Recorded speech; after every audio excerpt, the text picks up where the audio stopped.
Hello friends, मैं हूं विक्की रुनवाल और स्वागत है आपका मेरे यूट्यूब चैनल के ऑनलाइन क्लासेस में। आज हम इनकम टैक्स स्टार्ट कर रहे हैं। इनकम टैक्स यानी कि आयकर क्या होता है, बिल्कुल ही बेसिक से लेवल से हम स्टार्ट करेंगे इसको। बिल्कुल बेसिक का मतलब मैं मान के चल रहा हूँ आपको इनकम टैक्स के अंदर कुछ भी नॉलेज नहीं है और बिल्कुल जीरो से हम स्टार्ट करेंगे और इसके स्टैंडर्ड तक पहुंचेंगे। ठीक है, ये जो हमारी क्लासेस है ये जूनियर अकाउंटेंट के लिए एंड बीकॉम के जो स्टूडेंट्स हैं, एमकॉम के जो स्टूडेंट्स हैं, उन सब के लिए बहुत ही बेनिफिशियल क्लास होने वाली है। स्पेशली क्लासेस मैंने जो प्रोवाइड करी है वो जूनियर अकाउंटेंट स्टूडेंट्स के लिए प्रोवाइड करी है, जिसके एग्जाम रिसेंटली होने वाले हैं। डेली हमारी क्लासेस 10 to 15 मिनट्स की होंगी। ठीक है, क्योंकि हमें अदर सब्जेक्ट भी कवर करवाने होते हैं। 10 to 15 मिनट्स की क्लासेस होंगी और लगभग 200 से 250 क्लासेस हमारे पास में होने वाली है। यानी कि मैं डेली 2 से 3 वीडियोस 10 to 15 मिनट्स के यहाँ पर अपलोड करूंगा। क्लियर? इसके अलावा भी हम अदर सब्जेक्ट की क्लासेस प्रोवाइड करवाएंगे। जैसे जैसे आपकी रिक्वायरमेंट होगी आप हमें कमेंट करते रहिए, हम उसकी क्लासेस भी यहाँ पर प्रोवाइड करवाते रहेंगे। ठीक है, तो चलते हैं इनकम टैक्स के ऊपर। आयकर, इनकम टैक्स के बेसिक इंट्रोडक्शन की हमारी ये जो क्लास है ये है। सबसे पहले तो हमें ये पता होना चाहिए कि इनकम टैक्स पे आने से पहले कि टैक्स क्या होता है। ठीक है, कर क्या होता है उसके बारे में हम अगर बात करें, व्हाट इज टैक्स यानी कि कर।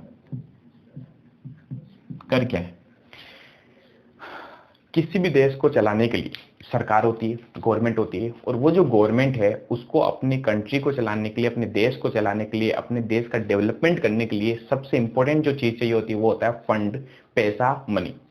ठीक है, अब ये जो सरकार अपने देश को चलाने के लिए मनी की रिक्वायरमेंट जो है वो कहाँ से पूरा करती है, तो मनी की रिक्वायरमेंट को पूरा करने का सबसे बड़ा सोर्स जो होता है सरकार के पास में वो होता है टैक्स।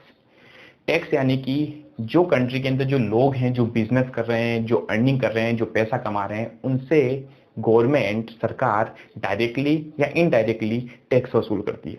ठीक है, तो टैक्स वास्तव में एक्चुअल में है क्या? सरकार द्वारा जनता से लिया गया, हम कह सकते हैं इम्पोज किया गया, लगाया गया कोई एक ऐसी राशि जिससे गवर्नमेंट के पास फंड आए और गवर्नमेंट इससे अपनी कंट्री को डेवलप करे। ठीक है, तो टैक्स वास्तव में नॉर्मल सी चीज है। कोई भी देश की सरकार अपने देश को डेवलप करने के लिए जो पैसा इकट्ठा करती है, किससे? पब्लिक से। यानी कि पब्लिक के अंदर सब आ जाते हैं, बिजनेसमैन भी आ जाते हैं, बिजनेसेस भी आ जाते हैं, इंडिविजुअल जो एक व्यक्ति होता है वो भी आ जाता है, सब पब्लिक के अंदर आ जाते हैं। तो पब्लिक से जो पैसा वसूल करती है उसी को अपन बोलते हैं टैक्स, ताकि इस पैसे को वापस अपनी कंट्री को डेवलपमेंट करने के लिए लगा सके। ठीक है, तो ये तो बात हुई हमारी टैक्स की कि टैक्स एक्चुअल में क्या होता है। अब बात करते हैं टैक्स कितने तरीके का होता है। Type of tax, type of tax. Mainly tax को दो टाइप्स में डिवाइड किया गया है। कितने टाइप में? दो टाइप में। एक टैक्स हमारे पास में होता है जिसे हम बोलते हैं डायरेक्ट टैक्स। ठीक है, एक टैक्स हमारे पास में होता है जिसे हम बोलते हैं इनडायरेक्ट टैक्स। हिंदी में इसे कहा जाए तो प्रत्यक्ष कर, और ये होता है हमारे पास में अप्रत्यक्ष कर। अप्रत्यक्ष कर, इन सबको अपन आगे जाके और इन डेप्थ में भी समझेंगे। अभी मैं एक सिर्फ इंट्रोडक्शन की क्लास ले रहा हूं जिसमें एक बेसिक ओवरव्यू आपको दिया जा रहा है। ठीक है, तो टैक्स दो तरीके से गवर्नमेंट वसूल करती है पब्लिक से। किस तरीके से? एक तो डायरेक्टली और दूसरा इनडायरेक्टली। डायरेक्ट टैक्स और इनडायरेक्ट टैक्स में क्या फर्क होता है? छोटा सा फर्क है, ध्यान रखना। वसूल तो पब्लिक से ही किया जाएगा। पब्लिक मीन्स, अगेन मैं बोल देता हूं, यहां पर मैं आगे जाके एक वर्ड यूज में लूंगा, असेसी, करदाता। ठीक है, तो उसमें आने से पहले अभी बेसिक्स हमारी क्लास चल रही है, तो मैंने कहा ना कि हम बिल्कुल जीरो से चलेंगे। ठीक है, आपको कुछ भी नहीं आता हम ये मान के चल रहे हैं। तो टैक्स जो है वो दो तरीके से लिया जा सकता है, एक तो डायरेक्ट टैक्स और एक इनडायरेक्ट टैक्स। इनडायरेक्ट टैक्स के ऊपर पहले अपन बात करते हैं, फिर अपन इसको डायरेक्ट टैक्स को समझेंगे। इनडायरेक्ट टैक्स का मतलब वो टैक्स होता है जो पर्सन टैक्स को पे कर रहा है। ध्यान से सुनना, इनडायरेक्ट टैक्स मीन्स वो टैक्स जो पर्सन, जो व्यक्ति टैक्स पे कर रहा है, उसका बर्डन, उस टैक्स का बर्डन उसके ऊपर नहीं पड़ के किसी और व्यक्ति के ऊपर पड़े। क्या कहा मैंने? जो व्यक्ति टैक्स पे कर रहा होता है उसका बर्डन उस व्यक्ति के ऊपर नहीं पड़ता, वो उस टैक्स को वापस कहीं ना कहीं से किसी तरीके से वसूल कर लेता है। यानी उसकी जेब से पैसा एक बार गया तो वापस वसूल कर लेगा। ठीक है, लेकिन उसका फाइनली जो बर्डन पड़ता है वो सबसे लास्ट व्यक्ति के ऊपर बर्डन पड़ता है। जैसे मैं अगर एग्जांपल लूं तो आपने सुना होगा GST, goods and service tax, indirect tax है। अब कैसे इनडायरेक्ट टैक्स है समझना। सबसे पहले मैन्युफैक्चरर होता है, निर्माणकर्ता। ठीक है, उसने माल बनाया, वो माल को किसको बेचेगा? वो माल को होलसेलर को बेचेगा। ठीक है। होलसेलर यानी कि थोक विक्रेता, तो ये है निर्माणकर्ता, ठीक है, ये माल को बेचता है थोक विक्रेता को, थोक विक्रेता माल को बेचता है फुटकर को यानी रिटेलर को, फुटकर विक्रेता, ठीक है। फुटकर हो सकता है कोई मिडलमैन हो उसको बेच दे, ठीक है, या फिर वो डायरेक्टली किसको बेच सकता है, मिडलमैन या फिर कस्टमर यानी कि ग्राहक को बेच सकता है। अब समझना, जो सरकार होती है वो टैक्स जो लगाती है वो हर एक स्टेज के ऊपर टैक्स लगाएगी। जैसे ही माल बिकेगा वो टैक्स लगाएगी, ठीक है। मैन्युफैक्चरर ने जैसे ही माल किसको बेचा, होलसेलर को, गवर्नमेंट ने यहाँ बोला लाओ भाई टैक्स लाओ, आपने माल बेच दिया, ठीक है। तो मैन्युफैक्चरर ने होलसेलर को माल बेचा, तो मैन्युफैक्चरर को क्या करना पड़ेगा, टैक्स पे करना पड़ेगा। होलसेलर को भी क्या करना पड़ेगा, टैक्स पे करना पड़ेगा। होलसेलर मैन्युफैक्चरर को टैक्स पे करेगा और मैन्युफैक्चरर सरकार को टैक्स दे देगा। फिर जैसे होलसेलर रिटेलर को माल बेचेगा तो होलसेलर वापस टैक्स जो उसने पे किया था, ध्यान से सुनना, होलसेलर ने जब मैन्युफैक्चरर से माल खरीदा तो होलसेलर ने मैन्युफैक्चरर को टैक्स पे किया, पेड, इसने इसको टैक्स पे किया। जब होलसेलर रिटेलर को माल बेचेगा, ठीक है, तो होलसेलर रिटेलर से टैक्स लेगा। वो जो रिटेलर से टैक्स लेगा तो यानी कह सकता हूं रिटेलर होलसेलर को टैक्स पे करेगा, ठीक है। बाद में ये गवर्नमेंट को जमा करा देते हैं, बट फिलहाल जब माल बेचते हैं उस टाइम क्या होता है वो चीज मैं आपको बता रहा हूँ। रिटेलर जो है वो कस्टमर को माल बेचेगा, और कस्टमर को माल बेचेगा तो कस्टमर को कहेगा भाई मैंने माल बेच दिया, सरकार को टैक्स पे करना, आप दीजिए। तो कस्टमर टैक्स पे करेगा किसको, रिटेलर को, ठीक है। अब समझना इसको अच्छे से, जब मैन्युफैक्चरर ने माल बेचा तो मैन्युफैक्चरर ने टैक्स वसूल किया, किससे वसूल किया, होलसेलर से, यानी होलसेलर ने टैक्स किसको दिया, मैन्युफैक्चरर को। मैन्युफैक्चरर ने, निर्माणकर्ता ने टैक्स सरकार को जमा करा दिया, ठीक है। वो टैक्स अब जब होलसेलर रिटेलर को माल बेचेगा, फुटकर विक्रेता को जब वो माल बेचेगा, तो इस केस में क्या होगा, थोक विक्रेता जो होता है होलसेलर, वो रिटेलर से टैक्स वसूल करेगा। उस टैक्स में से, ठीक है, वो अपना वो टैक्स जो उसने मैन्युफैक्चरर को चुकाया था वो काट लेगा, और बाकी जो बचा हुआ है वो गवर्नमेंट को जमा कराएगा। इसका मतलब क्या, वास्तव में होलसेलर की जेब से कुछ पैसा गया, होलसेलर की जेब से तो कुछ पैसा नहीं गया। जो टैक्स उसने पे किया था किसको, मैन्युफैक्चरर को, वो टैक्स उसने वापस वसूल कर लिया, किससे, रिटेलर से, ठीक है। सपोज कीजिए मैन्युफैक्चरर ने होलसेलर को जब माल बेचा तो होलसेलर ने इसको 10,000 रुपए टैक्स पे किए, ठीक है। अब क्योंकि जैसे जैसे माल आगे बढ़ता जाएगा उसमें होता है प्रॉफिट जोड़ते जाते हैं, जो जैसे जैसे प्रॉफिट जोड़ते जाएंगे टैक्स भी इनका धीरे धीरे क्या होगा, बढ़ता जाएगा, क्योंकि टैक्स जो होता है वो अमाउंट के ऊपर दिया जाता है, ठीक है। एग्जाम्पल ले रहा हूं मैं एक, मैंने कहा होलसेलर ने जो रिटेलर को माल बेचा तो रिटेलर ने टैक्स पे किया होगा होलसेलर को, सपोज कीजिए उसने टैक्स पे किया 13,000 रुपए, ठीक है। और फिर जब रिटेलर ने कस्टमर को माल बेचा तो कस्टमर से भी उसने टैक्स लिया होगा, यानी कस्टमर ने रिटेलर को टैक्स पे किया होगा, कितना, 20,000 सपोज कीजिए। अब क्या होगा समझना अच्छे से, होलसेलर ने मैन्युफैक्चरर को 10,000 टैक्स पे किया, होलसेलर ने रिटेलर से 13,000 पे टैक्स वापस वसूल कर लिया। अब इस 13,000 में से होलसेलर जो है वो अपने 10,000 रुपए जो उसने पहले पे कर दिए थे वो अपने काट लेता है, और जो 3,000 रुपए जो एक्स्ट्रा बचते हैं ना वो गवर्नमेंट को जमा करा देता है।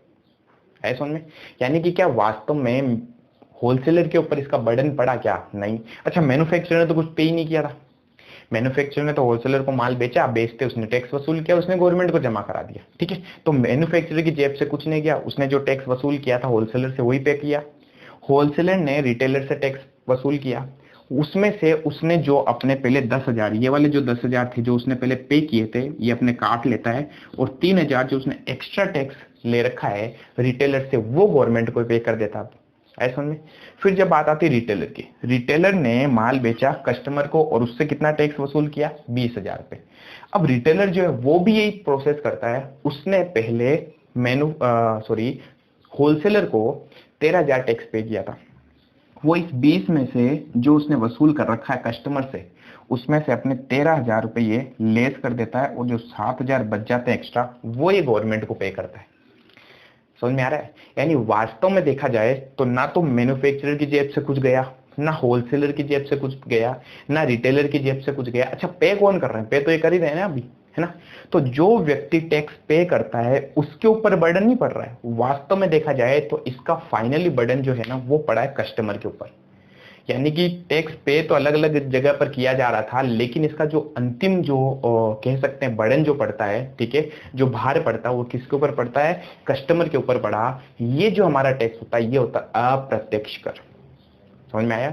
यानी इनडायरेक्ट टैक्स का मतलब क्या हुआ?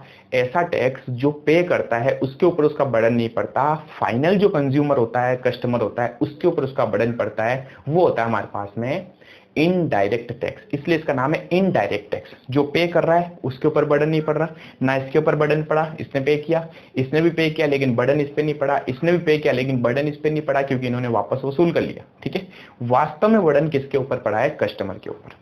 ठीक है, ये होता है हमारे पास इनडायरेक्ट टैक्स। और अगर मैं डायरेक्ट टैक्स की बात करूं तो डायरेक्ट टैक्स में जो व्यक्ति, जो पर्सन टैक्स पे करता है उसी के ऊपर उस टैक्स का बर्डन पड़ता है, इसी को हम क्या कहते हैं? डायरेक्ट टैक्स कहते हैं। जैसे सपोज कीजिए कोई एक आदमी है, कोई व्यक्ति एक्स, वो अपने एक बिजनेस कहीं पर वर्क करता है, ठीक है, कोई बिजनेस है, वहां पर एक काम कर रहा है, तो इसको इस बिजनेस से मिल रही है सैलरी, वेतन मिल रहा है। क्या मिल रहा है? वेतन, सैलरी। अब गवर्नमेंट इसको कहती है कि आपने यहाँ से कुछ कमाया है, आप हमें दे दीजिए इसके ऊपर टैक्स। ठीक है, तो गवर्नमेंट इससे क्या मांग लेती है? टैक्स मांग लेती है।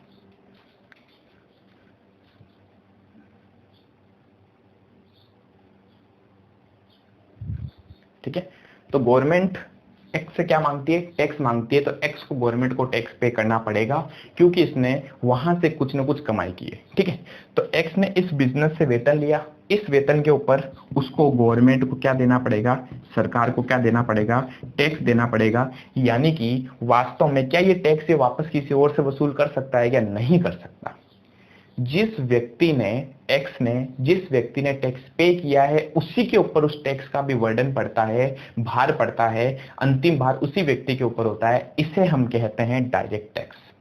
ठीक है, एक और एग्जांपल लें तो मैंने कहा एक्स के पास में एक प्रॉपर्टी पड़ी थी, बिल्डिंग, उसने बिल्डिंग बेच दी और बिल्डिंग बेचने से उसको फायदा हुआ 10 लाख रुपए का। कितने का फायदा हुआ? 10 लाख का।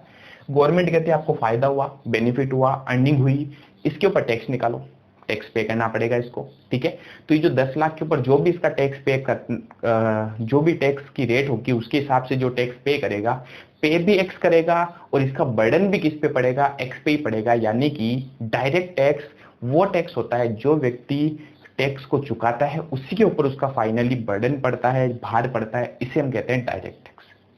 क्लियर हुआ पॉइंट? तो ये चीजें बहुत इंपॉर्टेंट थी आपके समझने के लिए। अगर मैं बात करूं इनकम टैक्स की, जो हमारा मेन सब्जेक्ट है, ठीक है, इनकम टैक्स हमेशा कौन सा टैक्स होता है? इनकम टैक्स होता है हमेशा डायरेक्ट टैक्स। कैसा टैक्स होता है? Direct tax. तो याद रखना, इनकम टैक्स किस तरीके का टैक्स होगा? डायरेक्ट टैक्स होगा, वो इनडायरेक्ट टैक्स नहीं होता है। क्यों नहीं होता है? ये देखिए, इनकम ही जो इनकम कमा रहा है इसी के ऊपर तो टैक्स पे कर रहा है।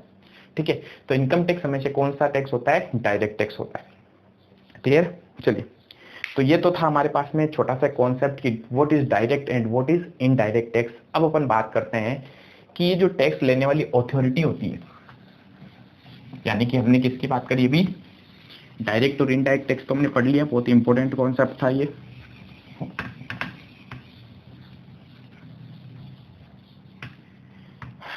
टैक्स जो वसूल करने वाली संस्थाएं होती हैं, ठीक है, या जो सरकार की अगर मैं बात करूं तो टैक्स कौन वसूल करता वास्तव में? ये तो हमने पढ़ा टैक्स सरकार वसूल करती है, लेकिन अब हम ये पढ़ रहे हैं कि सरकार भी कितने तरीके की होती है जो टैक्स वसूल करती है।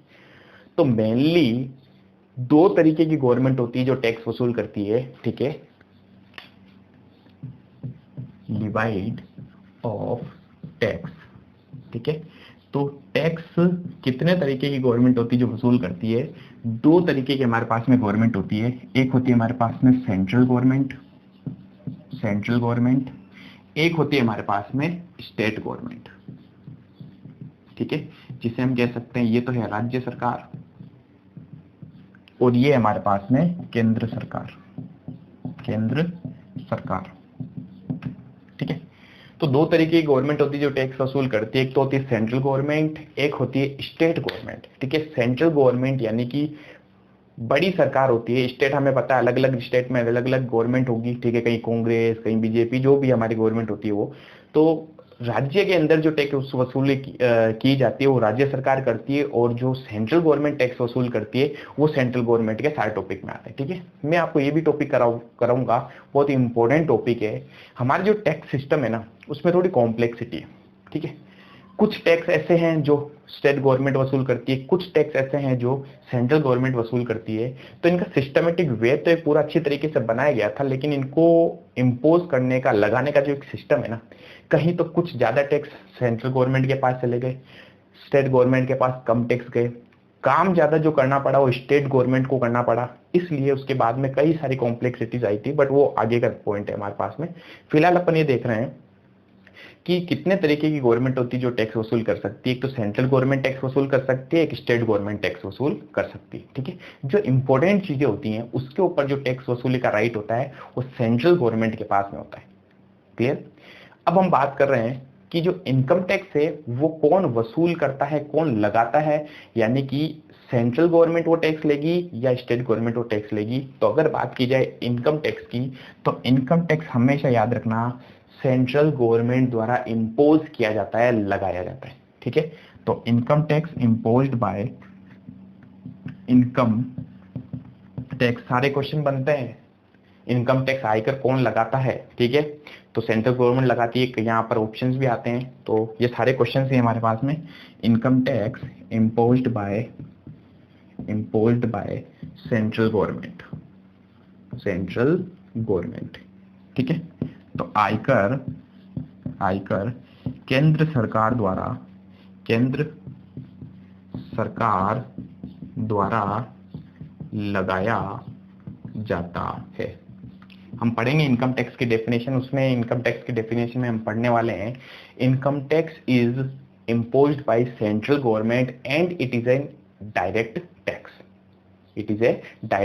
टैक्स।